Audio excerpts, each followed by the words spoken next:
hello guys, welcome back to my channel. So आज चाहिँ हामीहरु चाहिँ काकाको बिदिन हामीहरु बिदिन जाँदै हामी सबैजना आज कुर्तामा ओके हामी उले चाहिँ जाडो भएर बर्खी लगाएर म चाहिँ जाडो थामेको भन्दै हाम्रो चाहिँ आउटफिट है यो चाहिँ मेरो बहिनी यो हाम्रो आउटफिट यो ओके अनि चाहिँ अरूहरु चाहिँ अगाडि छ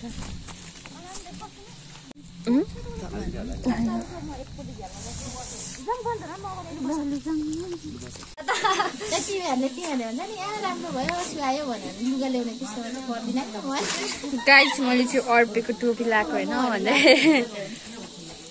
शेर्पा टोपी तिमी लाउँछौ छपरी यो पनि हुन्छ नि सर म हैन यो टोपी पनि हो अहिले किन छपरी भन्छन् है एउटा क्रप टप पनि नि हो कुन क्रप टप गाइस अहिले चाहिँ हाम्रो फोटो सुट भइरहेको छ हैन अनि हाम्रो साथीहरु चाहिँ यता गाइसहरुले गर भन्दै वाउ ब्युटीफुल गुड जब अनि यहाँदेखि चाहिँ हाम्रो एकदम सुन्दर हिमाल देखिन्छ टुटुटुटु गजेके पछि रामी देखेको मेरो भाउजू त